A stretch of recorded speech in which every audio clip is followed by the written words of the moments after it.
Hi, and welcome to For Feck's Sake Marketing Adventures with Carmel, where we share some tips, tricks, and insights with you all about marketing and how to use video within it. But we also bring you some inspiring and real business builders and exceptional entrepreneurs who have overcome some hurdles to build their business and have some gold to share with us. Why reinvent the wheel, right? So if you're watching this on social media, make sure you give us a thumbs up, like, or comment underneath that. If you're watching us on YouTube, make sure that you hit that subscribe button and that little bell so you'll be alerted when this gold is uploaded in future. Now, my amazing guest today comes all the way from the UK, and it is Beverley Jones. Welcome, Beverley. Thank you. Good morning, Carmel. Well, it's morning here. It's not morning where Well, who knows where people are going to be watching? So we'll Yeah, say good exactly. morning, good evening, and good day. Exactly. So it's great to have you here, Beverly. Thank you so much for popping on with me. That's so fun. Thank you for inviting me.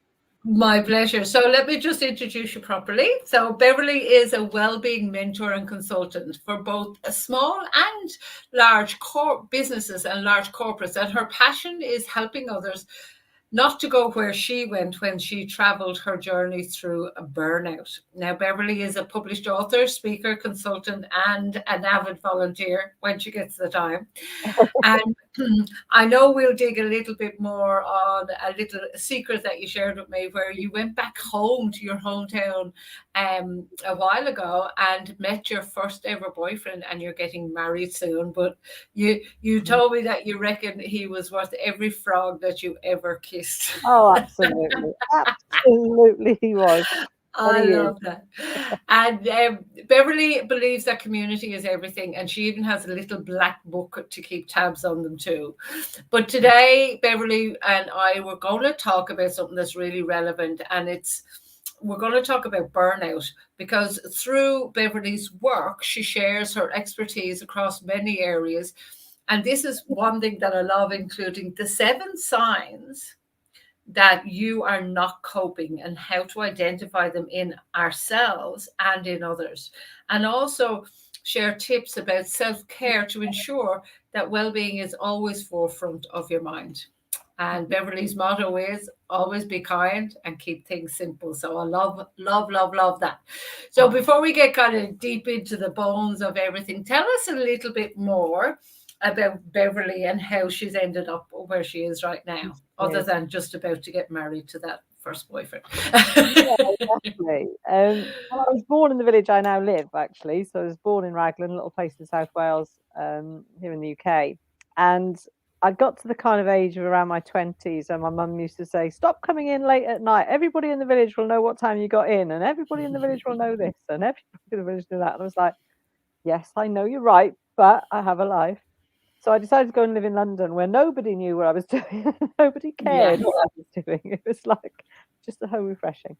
So I went to live in London in my early 20s, and that's where I started my kind of management careers really, and got into management and looked after 1 hour photo labs for those that are of the age when, remember, you used to have 1 hour to get your photos back.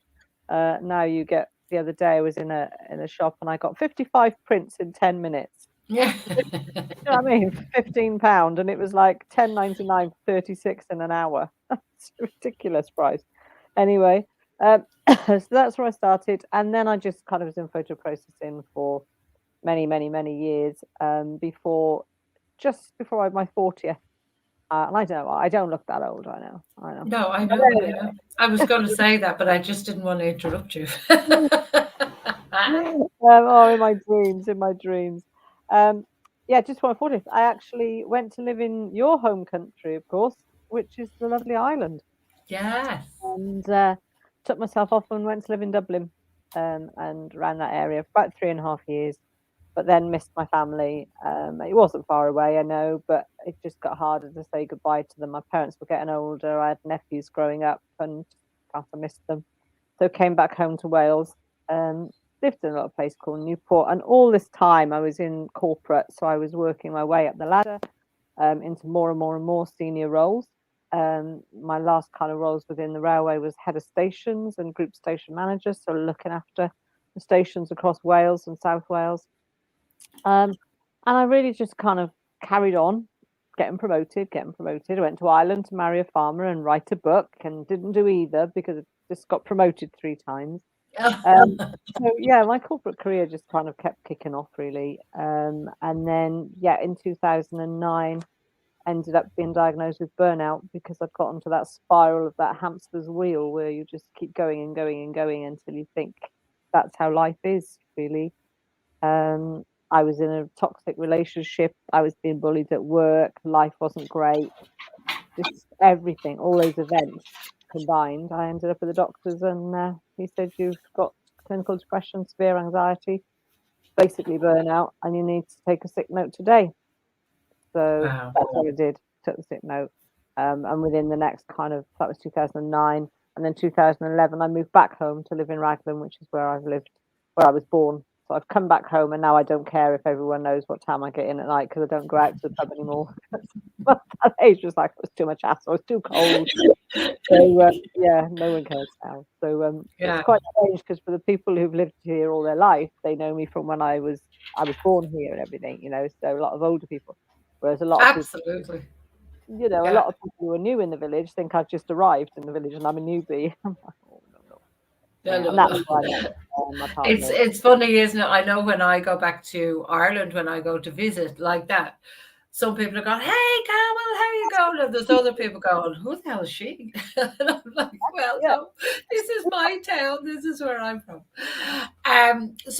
So thank you for sharing that with us. So I know we're talking specifically about burnout, and you kind of glossed over it just a tiny bit. But at that time, and with the benefit of hindsight, how was that burnout, or what? Like, how was it showing up in your life before you ended up that you were at the doctors and things like that? Well, I got diagnosed in 2009, but actually, looking back on it, I think it all started around 2007. Right. Things started to go awry. Life started to kind of change, if you like. I started to get a lot of physical illnesses, so my immune system started to break down. I ended up with like constant headaches, backaches, kidney infections, throat infections, ear infections, eye infections, you name it, I had it over a period of 2007 to diagnosis in 2009. But I didn't really put it down to anything. I just thought, oh, it's just one of those things, you just kind of get to a certain age and things just happen, and I'm busy all the time. And everyone who knew The me bit, just kept the bits saying, start falling off because we're getting older. yeah, exactly. And, people were saying to me, oh, you're just busy, take a holiday, you'll be okay. And so I kind of believed that, I didn't believe, I used to think, oh, it's okay not to feel okay, so I'll just carry on. And I Yeah. did, and I carried on from 2007. I mean, at one point, I had my foot in one of those moon boots, because all the stress in my body had kind of gone down into my ankle and had twisted literally all my ligaments. It's gone so stressful and stressed that they'd all Mm. knotted in my heel, and they couldn't put it down to anything. They couldn't find the result. They didn't know. I went through various tests. And it wasn't until after my diagnosis of stress and everything that they actually put it back and went back to all those things and was like, actually, this was a catalogue of things that were happening. So I Yeah. was on antibiotics constantly, painkillers, the lot, until, like I said, I got diagnosed then in 2009. So there's a lot of signs before. Yeah, and if you look at that even now, again, benefit of hindsight is really easy, isn't it? It is, yeah. Even before 2007, so before it actually manifested into some physical illnesses, would you say now, when you look back, that there were other signs that you didn't see then? Yeah, yeah. I mean, Yeah, that's where the 7 signs come from. So right. there were things like paranoia is one. Okay. Um, Paranoia was dreadful. I used to think everybody was talking about me. Everybody had something to say about me, and it was all negative. I even got to a point where I believed my own family were talking about me. And that was ridiculous. We're a really close family. I mean, it just would never happen. But in my head, it happened. The waitresses in the restaurants, the shopkeepers, people were just talking about me, and clearly they weren't, because I'm sure they had more interesting things going on in their life. But for me, I became really paranoid about that. That made And me feel, which go on. yeah, sorry, what would you think? Because I'm really curious about this because burnout is a huge topic right now that Sorry. people are experiencing, obviously. And when you say paranoia, just to clarify, would you actually think they were saying bad things about you? Mm. Would you think it was about your business or about you personally? Like, what kind of things would you Because think? I mean, at that point, I was in corporate, so I just believed that, I wasn't a great manager, the people didn't like me, and in fact, I was, because the bully told me that anyway, if I'm honest. She told me I was pretty rubbish, even though I'd been in corporate for 30 years and had a really good reputation, and I'd been promoted and promoted and promoted, so looking back, Yeah. I realized I wasn't that person that I believed I was back then. Um, Hmm. but as a result of that, I did become really paranoid, and so kind of kept working harder to make myself feel better. Yes. If that makes Yeah. sense. A It's bit, like a bit of um, imposter syndrome almost with it as yeah, well. You start doubting it. absolutely, yeah. it. Started Do you to know what doubt it even myself. sounds like? It sounds like when those stuff manifests because your immune system's down, it's like your mental immune system is Mm, down. yeah, And this is exactly. how it manifests. Yeah. Yeah. Yeah. So, I mean, they all led then to obviously some other signs, which was isolation. I started to shut myself away a lot. So, where I used to go out on a Friday night with people for a drink after work, I wouldn't do that. Where I would go to friends' parties, I would always cancel at the last minute. Um, and just really became, it was me going to work, coming home, being in my flat. Yeah. I was working long hours because at one point I double hatted into the two jobs. So I had to kind of work out and about in the train stations during the day or meetings during the day, and then I would go home and get my computer on the kitchen table and then work into the evening. Because of So course that would also be compounded by that. Well, everyone's talking about me and think I can't do this anyway. So to exactly. So you isolate keep yourself, working to yeah, kind of like, pushing yourself. yeah, And part of that was then I obviously probably drank a few too many glasses of wine. I ate too yeah. much junk food. I didn't look after myself at all. I just kind of, and Becomes that then, a cycle, doesn't it? yeah, Yeah, and then that cycle then just makes you worse. worse. Your Yeah. body starts to go downhill because you're drinking too much, you're eating rubbish. Mm. So yeah, so then you put on weight, and then the isolation just came from all of that. But then that led on to another step then, which was loneliness. I became really lonely. I felt that it was just only me who felt that way. That if Yeah. anyone else felt that way, I would know. I would see it in their eyes. I would see it when I spoke to them. Right. Surely no one else could be feeling like I'm feeling because, why would they feel like that and not say Yeah. anything? Or why wouldn't I pick it up? But then nobody was picking it up about me, if that Yes. makes sense. Yeah, Do you know oh, what I mean? absolutely. We are so insular at times, and we also Yeah, think that it's so shocking how we feel or the words we say to ourselves that yeah, nobody else could possibly be like that. Absolutely. yeah. So I Yeah. became really lonely, and I'd go out with, like, say it was a family event, so you couldn't avoid, like, birthdays, that sort of thing, Mm. Christmas. And I would literally be in the room of people, like, I was sat around a big table with all my family, and they'd all be talking, but it was, like, happening outside of me, if that makes sense. So I Yeah, absolutely. I could hear the conversation, but I couldn't join in. I felt like I was looking in on the room, if you know what I mean. Yeah. I wasn't there, I wasn't present. Um, and that again added to the loneliness really because I felt very alone with everything that I was going through and that nobody understood and I couldn't tell anyone because they wouldn't understand anyway. And everyone thought I had this amazing life. I had an amazing apartment, I had a convertible car at that time, I had an amazing wage. Yeah. Everything in my life to the outside world looked pretty perfect. Mm. And that's And so, so, so common that it does, as you said, to mm, the outside world. yeah, And as you said, the loneliness and sitting in that crowded room, the word that came up for me is being disassociated. yeah, And I think it's like absolutely. kind of just observing yourself in this environment and going, and it also links back into the paranoia. Well, they're all talking about me. Yeah. One thing I noticed, and I'm not sure if it was the same for you, um, I made myself busy Mm, so that I could isolate myself. yeah. But the flip back on that was, that people wouldn't ask me anywhere because I was busy.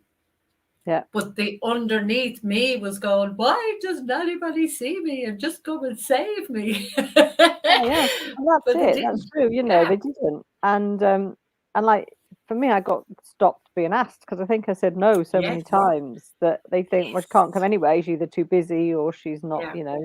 in another world, or she's not, whatever the reasons were.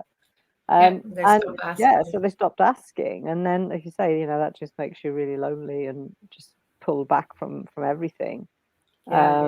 And I felt I had nobody to kind of turn to, because the one thing I was tending to do was probably spend all the money that I had, and so therefore, I didn't have any surplus money, and that led to debt when I actually lost my job, and all of that Right. stuff then happened. But I didn't feel I could admit to any of this, back then.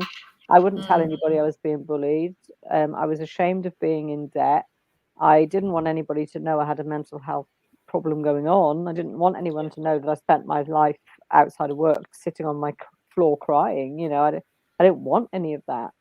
So Mm. I just kept battling through inside that world for far too long, really. I shouldn't have, and I Yeah. did.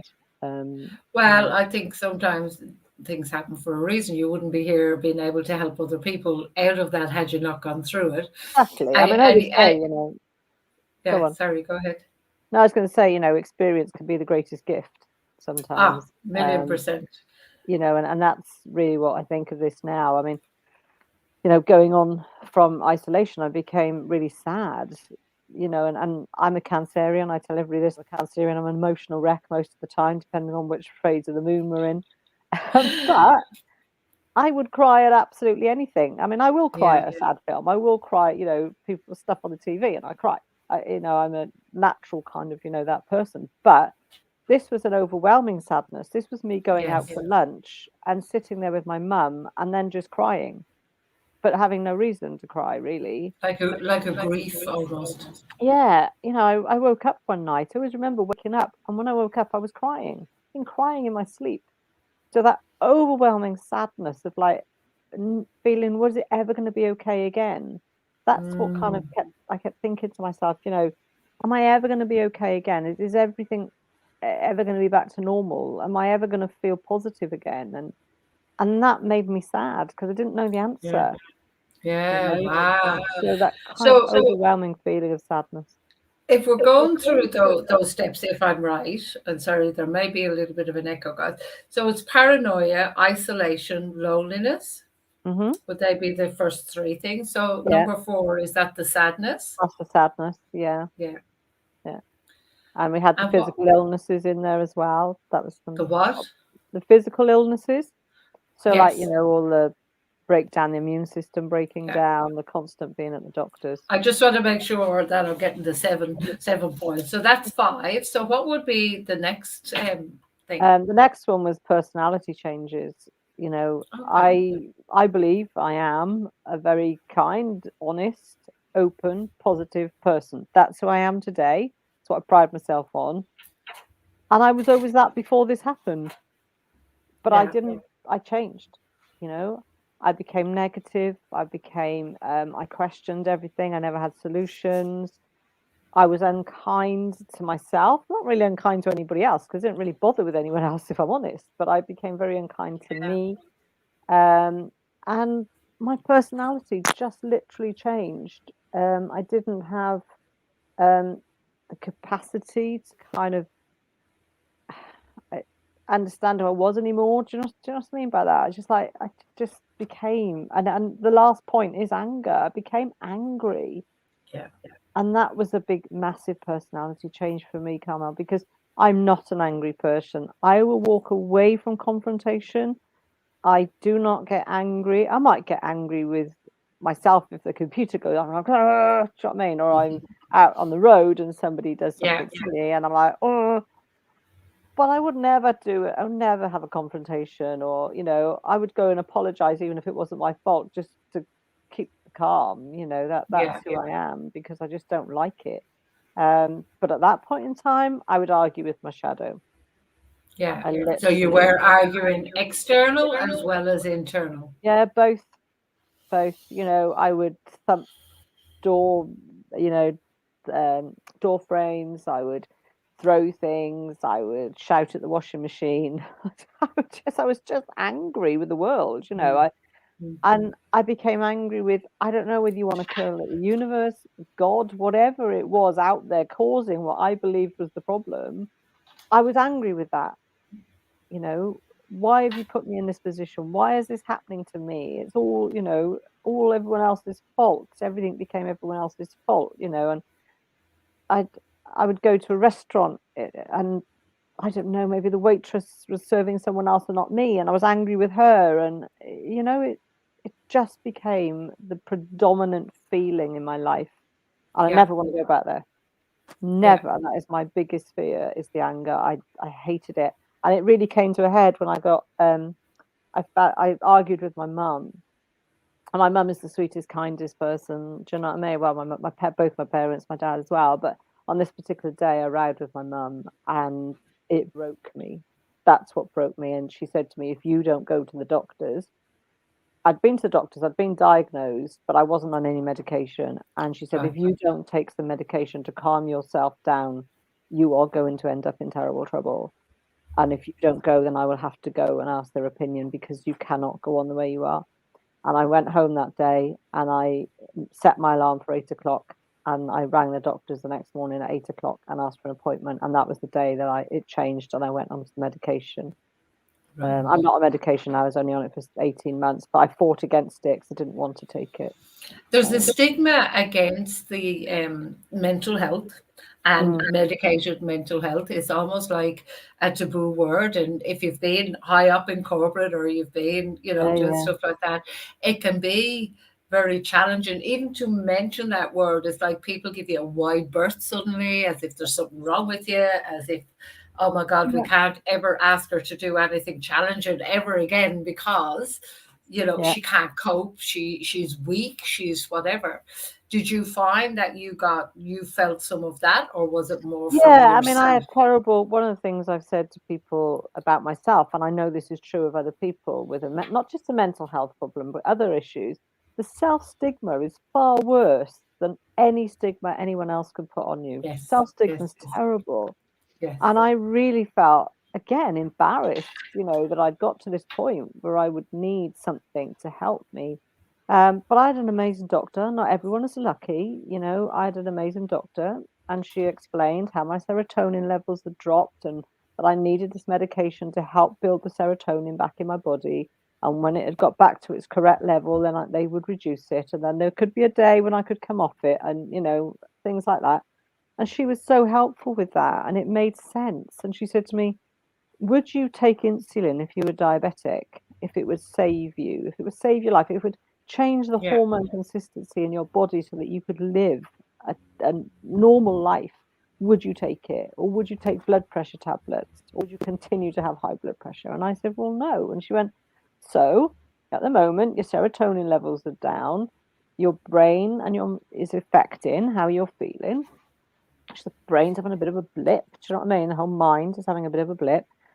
You take these and it just raises it up slowly, and then we can talk about it." And then, let's say, within 18 months, I was off them anyway, and I haven't been back on them since. So, yeah. and in that time, that's when I learned self care was important. I was going to say, so you've hindsight, you can identify these things, but you got to that stage and you were diagnosed basically as having burnout. So, other than the medication, what now do you realize what became how to start getting out of it? Like, as in, what self care did you put in place to help you to get out of that? Yeah, well, in the beginning, I didn't have as many self care things as I do now, if I'm totally honest. Yeah, Because in the beginning, I just had to kind of take care of me, and then I kind of had to put emergency steps in, if you know what I mean. yeah. Um, and those And emergency what steps. were they at first? Like, I what mean, were the the very medication was one of basics? them. You know, Yeah, it was medication was one of them. I can't get away from that. It was. Um, I had to start to change my diet. So just really start to look after myself and eat better. So not live yeah, on so much junk food.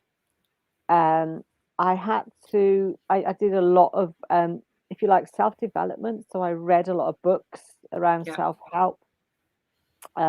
I learned a little bit more about the mind, excuse me, and how the mind works, and how the mind is the powerful. We all think of our physical bodies as very powerful, but actually the mind is the powerful out of the two, and what happens in the mind affects the physical self.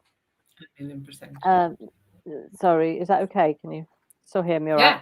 Yeah, yeah, I Yeah. said 1,000,000%. Yeah, Oh, absolutely. right, yeah, yeah. Sorry, I missed that. So yeah, there was all that. So I went for some CBT, cognitive behavioral therapy, which helps you to change your mindset and helps you get back into that positive mindset. So I use CBT um, without actually knowing it had a name until later on when I actually did some work around it, and then went and did a diploma in it, was mindfulness. I Yeah, started to become more mindful, but I didn't really realize that it was mindfulness at the time. It wasn't such a key word back then. But I started to become more mindful. So I started to step back. I started to take time. My flat had got dry rot at the time, so I had to move out of there, and I'm in this horrible toxic relationship. And just over time, I just started to that relationship disappeared, and then I at the time, I thought that was really bad, but actually that was the greatest gift he ever gave me that yeah, Christmas. You know what I mean? He was my last frog, and yeah. even though, That's he so good.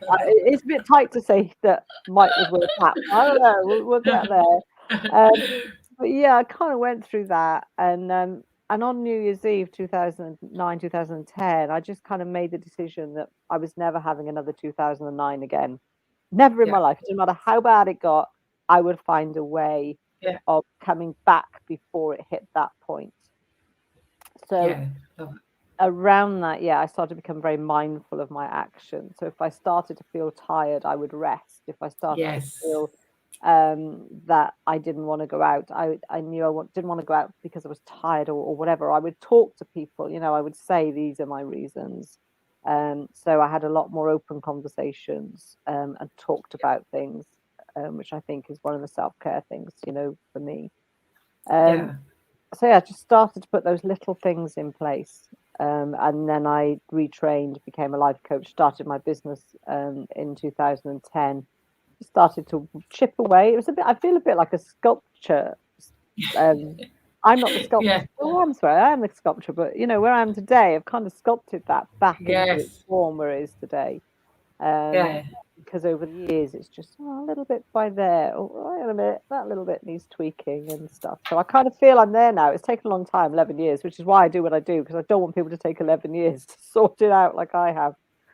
But, yeah. you know. And that's why I say why reinvent the wheel. So just for people watching, so kind of what you've described to me is that you had awareness something was wrong, so that's always Yeah, the first step in everything. Then you asked for help, then you started to eat and move, exercise properly, and you made a very conscious choice of this is the line in the sand. yeah, And sometimes that it has to get to that crisis point in order for us to make that decision, or that, it is. and we fall off the wagon, if you like. We put in self-care things, but we fall off the wagon every now and again. But it's Yeah. being able to get back on it. So tell us what, or give us some insight into what self-care routines do you have now that are non-negotiable, for example? What do you do differently now? Um, First of all, my family and friends come first every time. Family specifically. Yeah, I put them on a back burner back then. I tried, but I couldn't balance all the balls, and so now if any of my family need anything or want anything or whatever, then it's not negotiable. I will cancel meetings. I will do whatever I need to do if yeah, somebody in my close family, and I say my parents, my partner, my sister, my brother, that kind of thing. Um, so I have been known to say, look, I'm sorry, I can't do it here. And can we do it here? And things like that. So my weekends are my sacrilege. I do not, they are my family time. And it's very rare you will find me working, unless I have an event or something, then I might work a mm, Saturday. But it's very rare that you'll find me doing late evenings or weekends, because that is my family time. And without them, it wasn't the money that saved me, Carmel, you know, it wasn't my job, it wasn't any of that stuff. If it hadn't been for my family and my close friends, I don't even know if I'd be here today, if I'm honest. You know, it got to that point where I did consider, I was self-harming, I considered taking my life. So, you know, if it hadn't been for them and their support and their belief to be the pillars underneath everything. And so I feel I owe them a lot, not in a bad way, but I'm like, no, so I always give back, non-negotiable. Yeah, I love that. And if you don't mind me asking you, when you say you're at that point, and I think there's a lot of people, let me say that again, a lot of people that have been at that point that would never admit it. I've been at that point several times in my life. Absolutely, I'm very open book and honest and talk about anything if people ask me. But to get to that point, was that much before you actually got diagnosed and got to burnout, or was that after or during that kind of resurrection? It was during the burnout. So when I got to the point of going to the doctors in June 2009, that was where I was. That was when the suicide thoughts had started around 2009. So everything else had just kind of combined to get me to that point. And then 2009 to 2010 really was when I was really at rock bottom. And then 2011 was when Mike and I got back together, and he's my rock. Saved me, he's my rock, you know, and absolutely 100%. And a lot of the self-care stuff is things that Mike has taught me about life, you know, and that's where we are. So So if somebody was watching now and they said, okay, I've kind of been there, I'm on the way back up, or wherever they are in their journey, or they don't want to get there and they know that there are some signs that, you know, they could be kind of on the way, which is much better place to stop it than getting down there. Give us an idea of your typical day in a self-care way that you could give people ideas or insight into what they could set up for themselves that you find works really well. Obviously, we've covered the eat healthily. Plenty of this stuff is always good. Water, I know. Dump the caffeine. Get rid of the caffeine. The caffeine is fatal. I haven't drunk caffeine for 5 years, but I haven't drunk coffee for over 20. But I cut out caffeine completely 5 years ago. Caffeine is a feeder for anxiety, and if anybody's having anxious moments, if you reach for the coffee or the tea and it's got caffeine in it, you will feel worse. It might give you a spike, but when you come down off that spike, it will be 10 times worse. I've never drank coffee in my life. Wow. Well, but I did tea. But there's also caffeine, in the soft drinks and things like that too, isn't it? Yeah. Coke, you know, I drink caffeine, Coca-Cola if I drink it at all. There's caffeine in a lot of stuff, so you need to be quite careful. Because, I mean, and once you're off it, I had somebody mistakenly gave me a caffeine drink a couple of weeks ago in the cafe. I didn't even know how I drove home. And if you do drink a lot, please don't stop drinking it today because I've advised you to. I'm not a doctor. All right. Slowly wins the race. Slowly. You need to knock off a cup of coffee, like knock one down for a week. Yeah. Don't take the whole lot out because you will have withdrawal symptoms and you will have headaches, and it's not nearly like a sugar high in some ways, isn't it? And sugar highs are different for different people. For me, I'll get a sugar high, but I crash down like I don't know what straight after it as well. Absolutely. So what else? So give up caffeine. What else? Don't sweat the small stuff. Keep it real. Don't sweat the small stuff. My other half has taught me, if I'm worrying about things, and I'm not perfect, okay, I still get anxiety. Over this whole pandemic, my anxiety has been like that, and I am honest about that. And I've tried. The one thing I do know is if I am anxious, what to do about it, and these are some of the things I do. So don't sweat the small stuff. So my other half has taught me, you know, he'll ask me a question, he'll say, well, so what are you worrying about? So I tell him what I'm worrying about, and then he'll say, he should have been a coach, I think, really, but he says, so what's the likelihood of that happening? And most of the time it's probably not going to happen. So I go, well, I don't know. And he goes, well, what are you about it for? If it happens, we will deal with it and we can worry about it a bit then. But don't worry about something when you don't know that it's going to happen or not. because you are wasting energy. Absolutely. And if you are any fan of the universe, you will know that if you worry about something, the likelihood is it will come to you. That's how it works. Absolutely, I believe in that, and I always ask me, is it happening right now, in this moment? Is it actually happening to me, and can I change anything about it? Yeah, and if that happens in the middle of the night, grab yourself a notebook by the bed. You know, I'm in the middle of a house sale, for instance. I'm not, but if I was, I've got to tell the solicitor this or that. Well, you can't tell him at 3 o'clock in the morning, are you? So there's no point in worrying about it. So just jot a note down, and when you go back to sleep, get up in the morning and know that you can deal with it then. You know, and if you can't go back asleep, I had a great tip from a hypnotist in the UK. If you can't go back asleep, get up out of bed and blow bubbles. Oh, really? And I thought it was such a unique and great tip, because when you blow bubbles, what do? You breathe. You have to breathe, and it's something that you don't normally do. So your mind's got to go, what the hell? And it tends to take your mind off it, gets you some much needed oxygen into your body, and when you're ready, you can go back and sleep again. I thought it was a great tip. Yeah, great. I love bubbles as well, so they'd make me happy. Well, that's it. It brings back childhood memories too, and brings up a little bit more of that serotonin, of course. Exactly, just makes the serotonin go high, doesn't it? So, Okay. So else? Next one, try and keep the clutter to a minimum.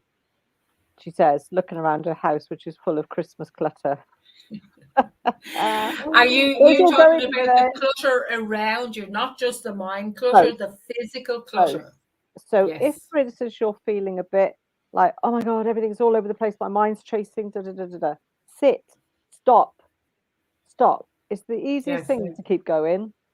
It's not easy to stop, I know that, but stop, grab yourself a notebook, start to write down all the things you have to do, and then tick them off in a brightly coloured pen when you do them, to make yourself feel good about it. Physical ticking off is quite therapeutic. So declutter your mind by doing that. But if you are living and you're a bit cluttered, and we are at the minute, like today I was cluttered, so I'm like, right, today after this I'm literally going to go and get rid of the clutter, because I'm going to go deliver all the cards and the presents so they're out of my house and they can clutter up someone else's house.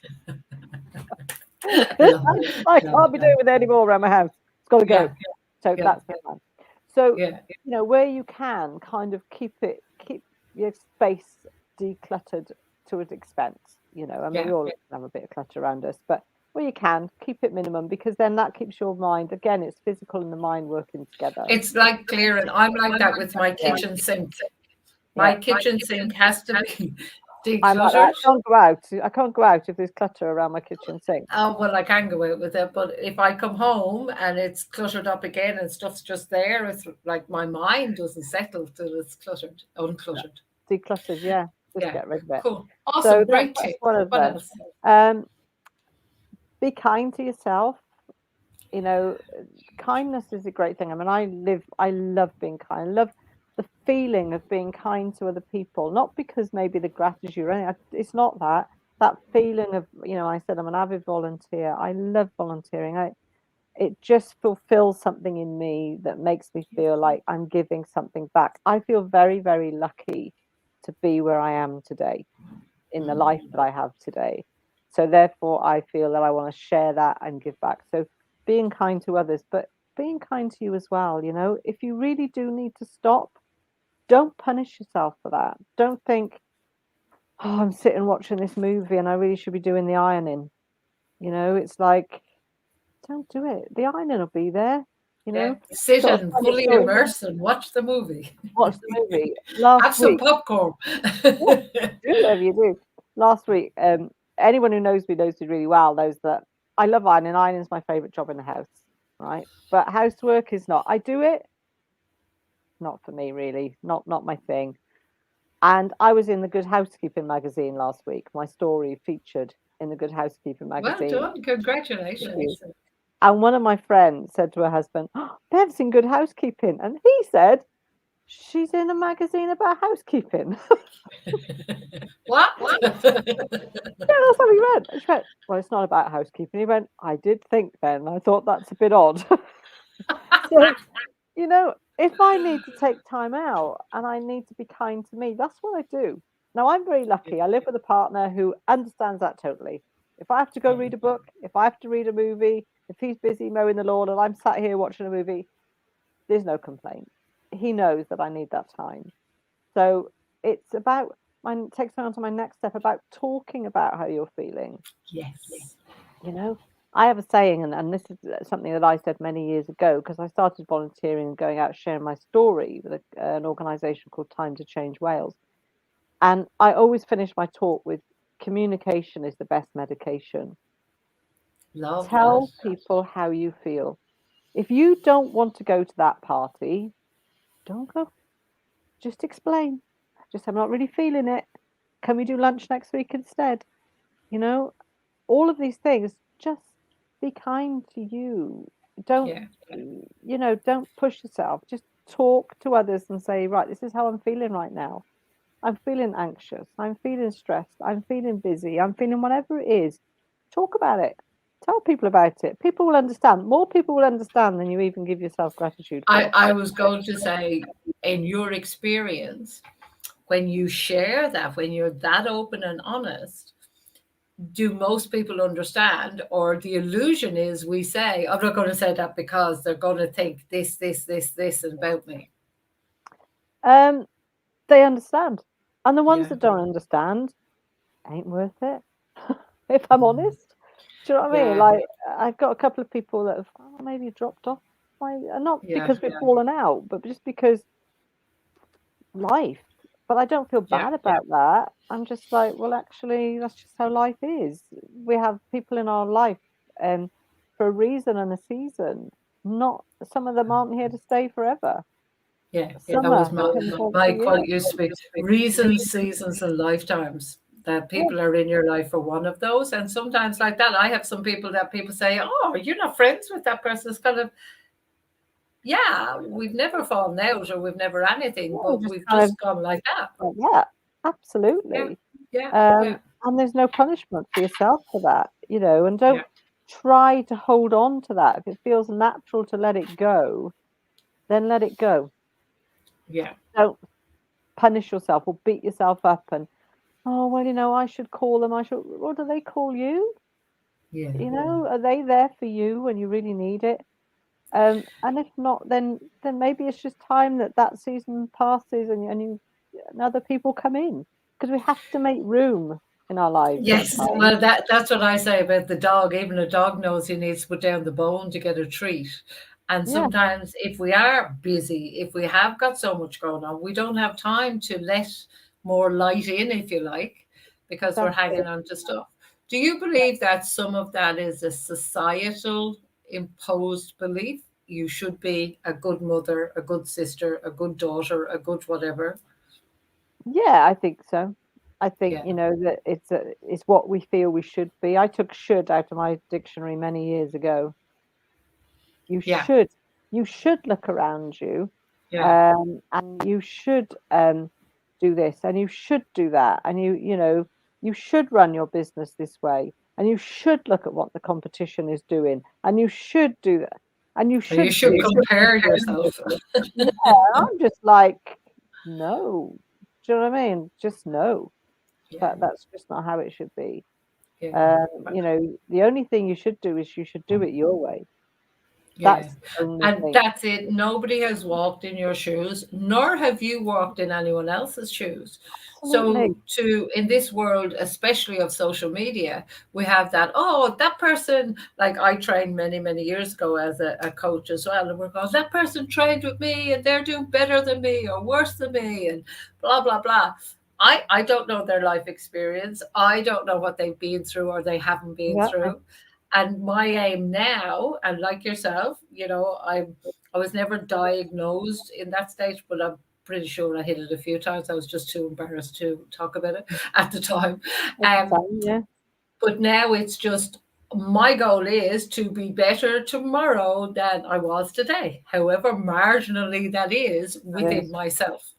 That's it. That's my own measure. I've got a sign on my wardrobe door that I wake up and read every morning, and it says, make today so awesome that yesterday gets jealous. Yeah. I love it. I'm just looking at the time. My goodness, that time has disappeared so quickly, Beverley. Yeah, and there's only one more tip, and I'd say keep it simple. Yeah, I was Yeah, going to say, I'm sure we could talk for ages. So the last one is keep it simple. Break keep it it down simple. to the simplest of. Simplest of things. Keep it simple. You know, if you don't need to be a millionaire, why are you Don't be fighting a to be a millionaire. millionaire? Yeah, As long as you've got enough money to be financially fit, financially free, financially secure, do what you want to do, live your life, you know, then that's okay. That's yeah. okay. And practice these things every day, because the more you practice self care, the more it becomes habit. 30 to 40 days to make or break a habit. Practice it. Mm. And in the end, your life will become smoother, easier, calmer, simpler. It's just fact. That's how it works. So, Awesome. And remember, guys, it's only you only need to practice one thing at a time. It's like giving up absolutely. having, oh my God, the word's gone right out of my brain now. Caffeine. Caffeine. But if it's a thing that you're a 6 coffee a day person, well then drink 5 coffees a day for a while, Yeah, exactly. and And don't do punish it yourself down. for that. Don't punish yourself for that. Absolutely. Now, It's not because about punishing yourself. you've been on that pathway for so long. It's like riding a bicycle pathway. So it's a neural pathway and it's well Mhm. worn and the grass is grown everywhere else. You have to start bringing that bicycle onto the grassy bits. And of course, you're going to have to practice it a bit in order for that to go a little bit bolder and make the actual pathway while the other grass grows up. That's Yeah, how we make the neural pathways in our brain, but it's exactly. The the whole neuroplasticity. consistency.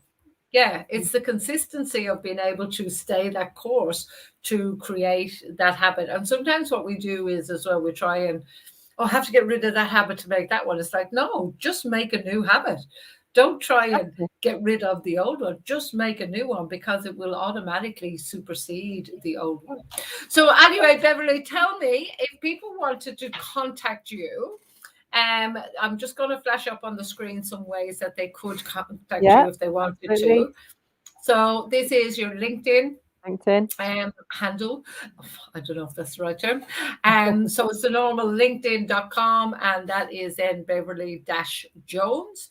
And Yeah, if anyone does want to contact you and they're stuck and they haven't remembered what this is, feel free to message me and I'll put you in contact with Beverly too. And also, you can email Bev directly at this yeah, email address, which is bev@awakencoaching.co.uk. yeah. And Bev, I would like to say a huge, huge thank you to you for being here today. It's been amazing talking to you. And Yeah. thank you for being so open and honest, because I think some of the areas we've touched on today are areas that people shy away from sometimes, Mm. that they don't want to talk about because they've been there themselves, or maybe it's a bit uncomfortable because we don't want to know that these things are happening. I know. I've had more So, conversations in car parks, to be honest, in the last 10 years than anywhere else, because I do a talk and people just like, when I'm leaving, they're like, can I just have a word? I'm like, of course you can. yes, Because they don't want to ask the question in public. They don't want to, you know. no, But people have come up and said, because of you, I went to the doctor. Because of you, this happened. Which is lovely, you know. So yeah, happy to reach for anyone to reach out. yeah. Um, I and I, have to say, you email our list every now and again and things like that. And the one email that has had the most response of any email I've sent to my list ever was me saying about burnout, me talking about burnout and yeah, about my experience of, oh, sorry, I haven't contacted you because I think I was getting a bit of burnout is actually yeah. the And theme of that's it. it. You know, I mean, if people want to read more, you can get my book, Made It Through the Rain, either via my website or via Amazon or whatever. So I forgot to say that. So that's I'll make all right. sure that You know, when we're finished, I will put the link to your book yeah, in the comments as well. So if you want to go and buy the amazing Beverly's book, please do that. I'll put the link underneath as well. Beverly, again, I can't thank you so much. I'm sure we can have you back on another time because we can dig a thank bit you. deeper into this topic. And thank you so much for being here. Thank Guys, if you. you do have any questions, you're watching this after the fact, please make sure you put them in the comments of wherever you're watching it. And myself or Beverly will get back to you and reach out to you if you are suffering burnout or you think that some of the things that we've gone through today are giving you signs you might be and you want to reach out, please do so. Please don't wait until you actually hit that wall and slither down it. And there's more people than you realize have been where you are and are where you are. So there's nothing to be afraid of. Absolutely. But for now, guys, it's bye from me and bye from Beverley.